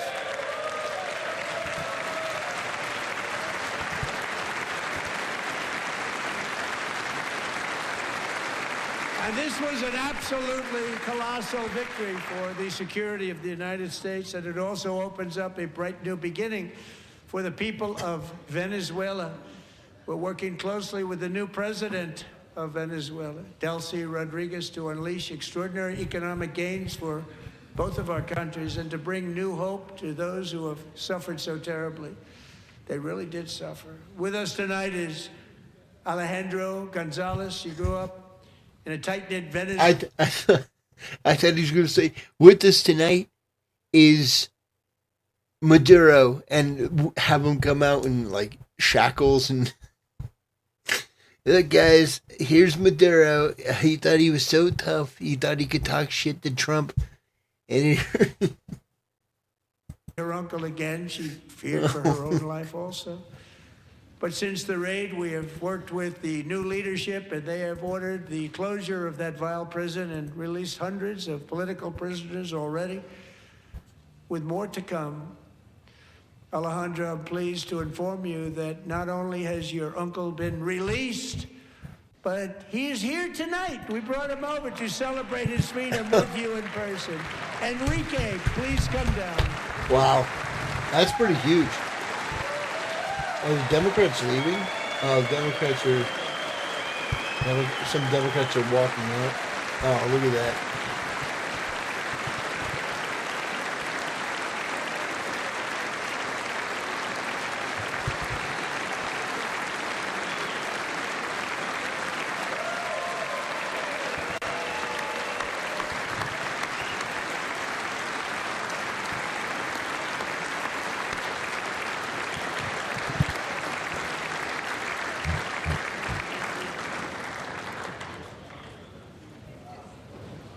Thank you, Enrique. Have a good time. Nice to have you back, Enrique. There were many heroes on that January raid to capture Maduro. Really great heroes. It was very dangerous. They knew we were coming. They were all set. But the deeds of one warrior that night will live forever in the eternal chronicles of military valor. Chief Warrant Officer 5, Eric Slover, planned the mission and was the flight lead in the cockpit of the first helicopter. A big, beautiful, powerful helicopter. It was a massive Chinook carrying, as you can imagine, many, many American warfighters. Wearing the dog tags, his wife Amy had blessed with holy water before he left. She knew it was going to be a rough one. Eric steered the Chinook under the cover of night and descended swiftly upon Maduro's heavily protected military fortress. This was a major military installation, protected by thousands of soldiers and guarded by Russian and Chinese military technology. How did that work out? Not too good? While preparing to land, enemy machine guns fired from every angle, and Eric was hit very badly in the leg and hip, one bullet after another. He absorbed 4 agonizing shots, shredding his leg into numerous pieces. Oof. And yet, despite the fact that the use of his legs was vital to successful helicopter flight, legs are the most important part of flying a helicopter. Brother, To deliver the many commandos who would capture and detain Maduro was the only thing Eric was thinking about. Then, even as he was gushing blood, which was flowing back down the aisle, helicopter lands at a steep angle. The machine gun stood right in front of him. They were right in front of him, 2 machine gunners who escaped the wrath of the previous plane. ouch. Yeah. Eric maneuvered his helicopter with all of those lives and souls to face the enemy and let his gunners eliminate the threat. Turned the helicopter around so the gunners could take care of business, saving the lives of his fellow warriors from what could have been a catastrophic crash deep in enemy territory. Only after safely landing the helicopter with all the warriors aboard in the exact right spot, which was vital to the mission. We probably would have had to maybe cancel the mission if that didn't happen. Eric told his co-pilot, also wounded, but not as gravely, to take over. I'm about ready to pass out. The success of the entire mission and the lives of his fellow warriors hinge on Eric's ability to take the searing pain. It was unbelievable what's happened to his legs of the bullets and keep on flying and landing, and people knew what was happening. Everybody in the back of the helicopter knew because they saw the blood pouring down the aisle. Chief Warrant Officer Slover is still recovering from his serious wounds, but I'm thrilled to say that he is here tonight with his wife Amy, Eric, and Amy, come on in.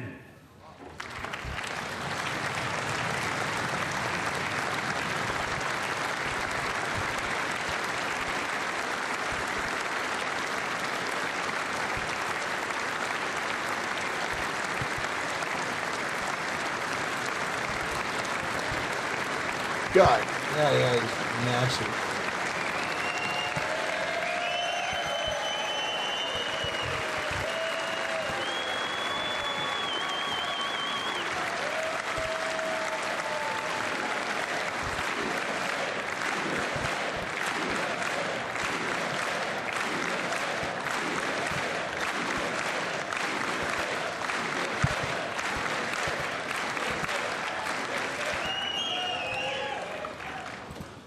So we have a surprise for Eric and Amy.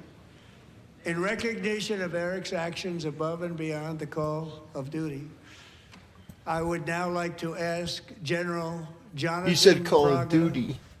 to present Chief Warrant Officer Slover with our nation's highest military award, the Congressional Medal of Honor.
That's a. Well, thank you very much. Let me just say, this guy is like the mountain. Look at how big this guy is. Look at how massive this guy. This guy is like. I call him the mountain. Eric and Amy, great to get to know you. I met with them and with a lot of their fellow warriors at Fort Bragg recently. You notice the name Fort Bragg. We have it back. We brought it back. We won the First World War with it, the Second World War with it, and then they decided to change the name. So we changed it back. Everybody wanted to change back too. And 10 of Eric's fellow warriors from that incredible night of victory will also be receiving medals at a private ceremony that will soon be held at the White House. It's disgraceful the Democrats champion criminals like Harbrego Garcia. This is our champion. Absolutely. Absolutely. Thank you for the very generous donation, Riddle MD. Yeah, I agree with you 100%. Democrats champion criminals, we champion guys like that. The mountain. 100%, brother. That's a great statement. Eric, will do that. Thank you.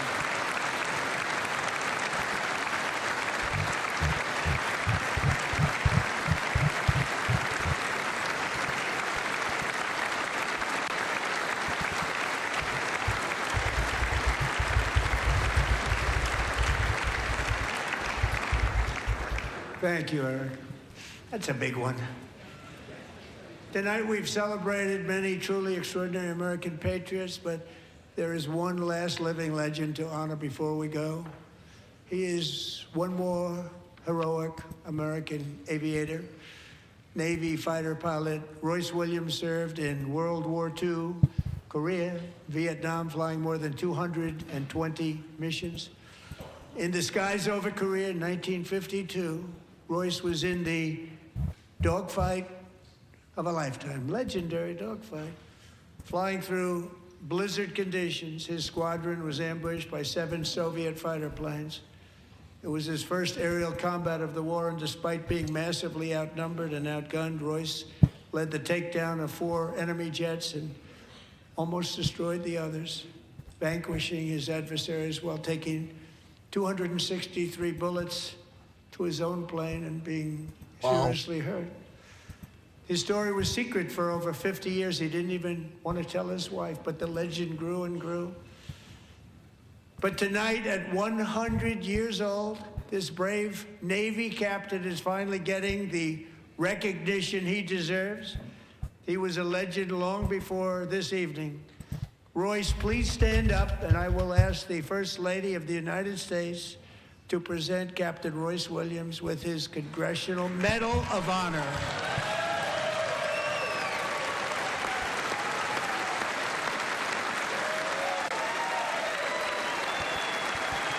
Wow.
Yeah, wow. Wow. Wow. Unbelievable. I mean, think about that career. Oh my gosh, this guy's done all the accolades. This guy's like Batman, you know.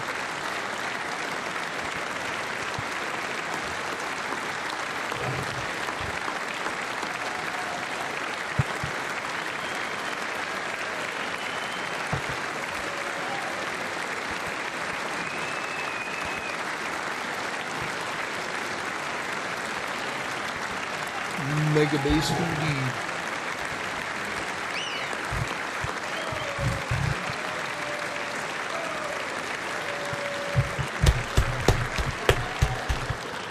Thank you, Royce, and thank you, Eric. I've always wanted the Congressional Medal of Honor, but I was informed I'm not allowed to give it to myself, and I wouldn't know why I'd be taking it, but if they ever open up that law, I will be there with you someday. But you know, that's our highest honor, Congressional Medal of Honor, and that's a big thing, and it's an honor to be in the same room with you. Thank you both very much, Eric. Thank you.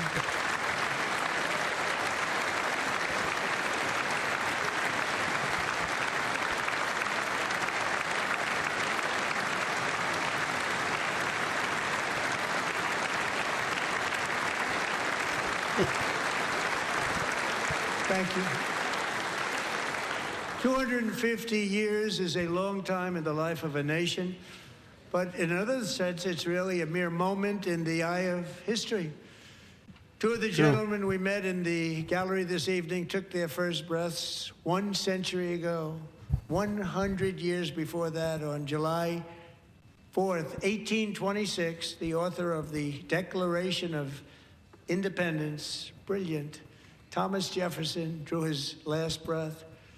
Just a single long human lifespan separates the giants who declared and won our independence from the heroes who stand among us tonight. Everything our nation has done, everything we have achieved, has been the work of those few great lifetimes. In those brief chapters, Americans built this nation from 13 humble colonies into the pinnacle of human civilization and human freedom, the strongest, wealthiest, most powerful, most successful nation in all of history.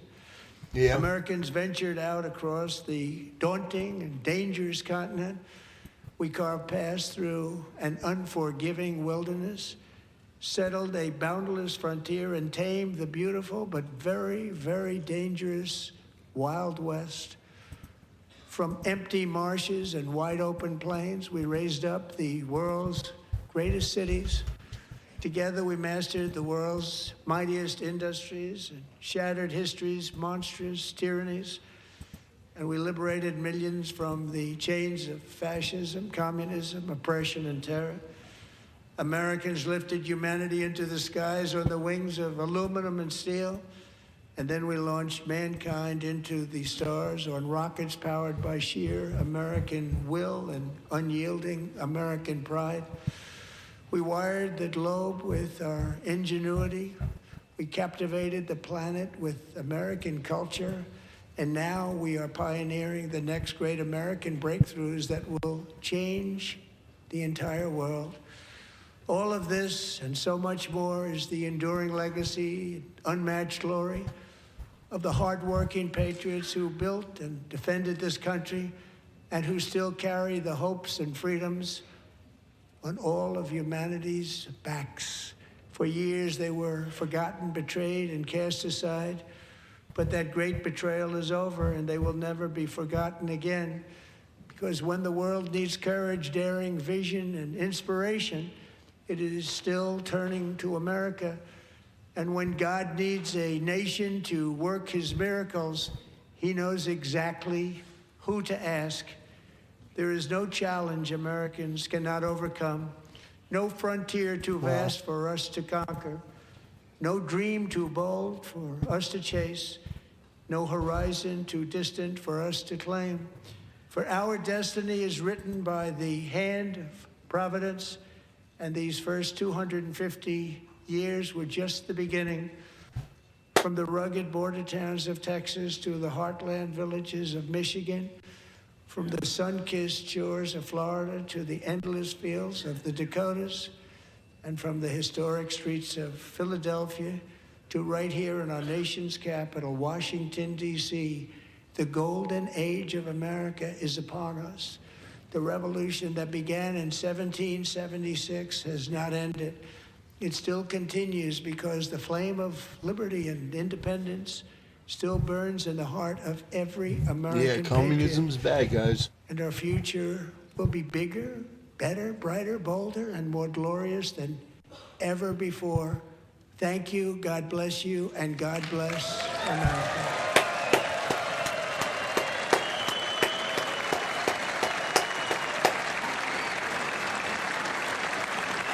Fantastic. Wow. That was great. That was a great speech. I think he hit the notes that he needed to hit. He bopped the Democrats when he needed to bop them.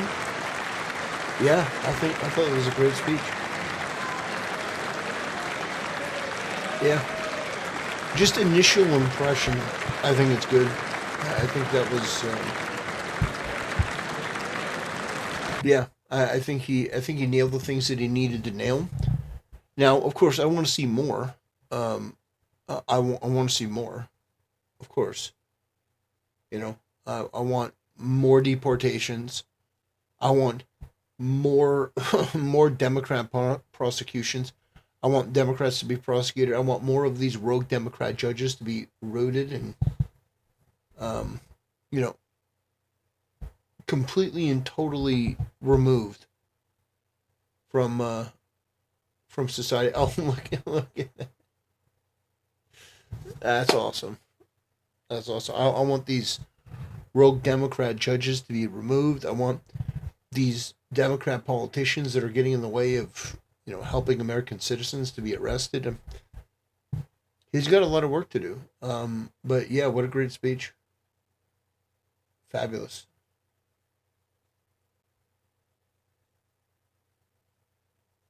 The guy wants to shake Trump's hand. Trump, turn around. Turn around. The guy wants to shake your hand, Mr. President. Oh, he's gonna. Oh, don't leave him. Oh God. Oh, Trump. This guy really wants to try to shake Trump's hand. Oh, oh, poor guy. Oh, poor Baldy. God, Tectone got snubbed. And he's like, I really want to shake Trump's hand. Oh, too bad. Oh gosh, yeah, it happens that way. You know,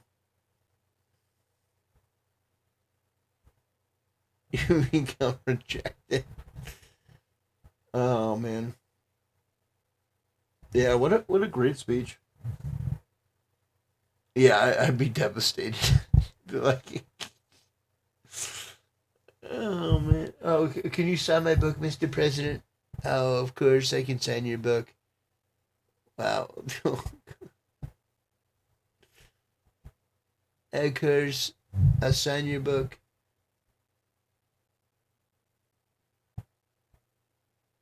Donald Trump's like, all right, where's the hand sanitizer?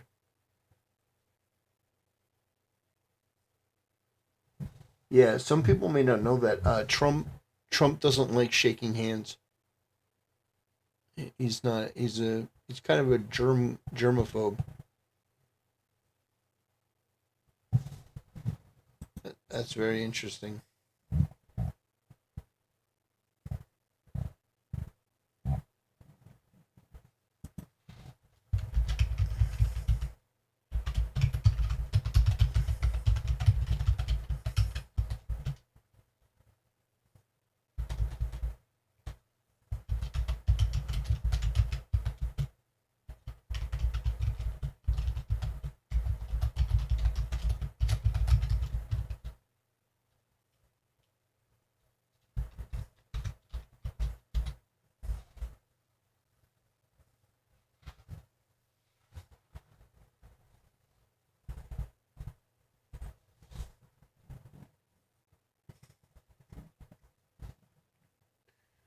Oh man.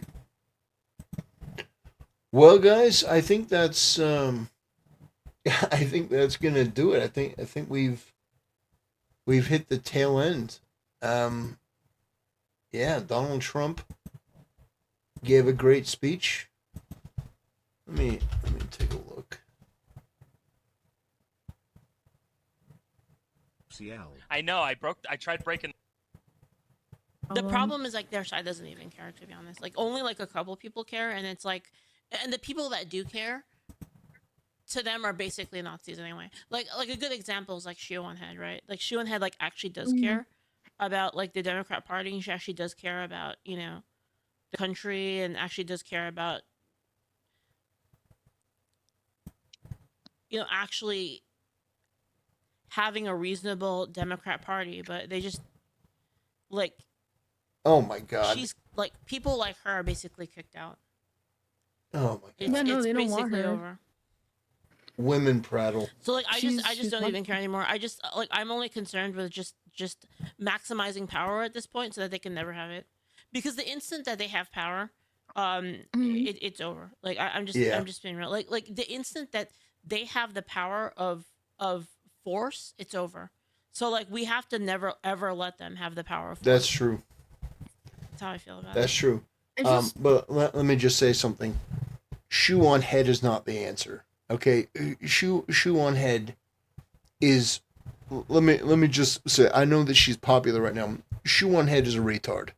When it comes to economics, when it comes to like shoe on head is a communist.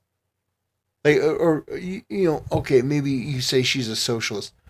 Like if you've actually listened to Shoe on Head's economic policies, um, you would realize that Shoe on Head does not believe in any sort of normalcy.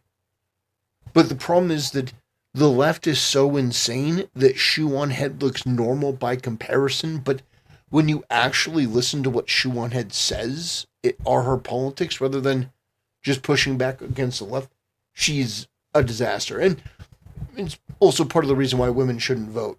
And also why women should not be in leadership positions. Just Shoe on Head is a great example. Yeah, she's common sense on a couple different things that we can all find agreement on, but no, there is no such thing as a common sense Democrat Party. Never has been, never will be. And what she advocates for is absolute disaster. It's just disaster. Now, I know some people like her.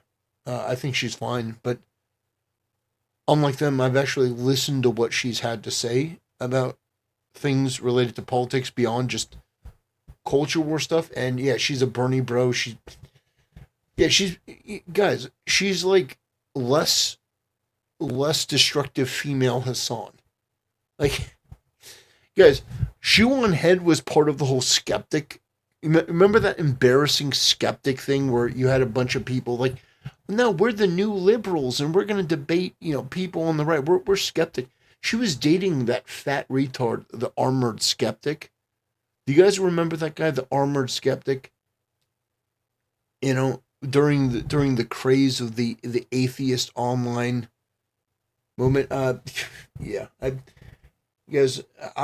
think Leaflet's great, but Oh, it's like yeah, I just don't think that Shoe on Head is. I don't think Shoe on Head is the pinnacle for Democrats. trying to defend themselves against fucking crackheads. Like, are you serious?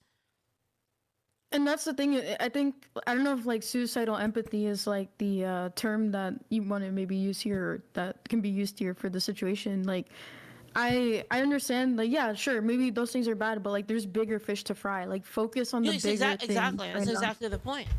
That's exactly the point. It's like it's so irritating. And like and the thing is like we've had this, and this isn't like just a now thing. Like now that I look back on it in retrospect, like it's the same thing that happened before, right? And it's the whole thing with Republicans being like, well, maybe we're a little bit better than that. I don't think we need to engage in the culture because you know what, like we're right. And it's like, oh my god, like you guys If are we're you fucking better, serious? show it, bro. Are you fucking Like- serious right now? Like, let's just like surrender because it doesn't really matter because like we All right, guys. I mean, Leaflet is right, but at this point, it's just women prattle. Just women prattle. I like Leaflet. I like Celestium. I like them both. But at this point, it's just women prattle. It's things that we already know. So, yeah. Glad that they watched it together. Yeah, that's tremendous. Tremendous, guys. Well, let me know what you guys thought in the comment section below. If you guys enjoyed Trump's performance. And yeah, we will endeavor to continue to speak the truth as forthrightly as we can, to make fun of the people that represent evil, communism, atheism, degeneracy, and all that filth. All right, ladies and gentlemen, thanks for watching. See you next time.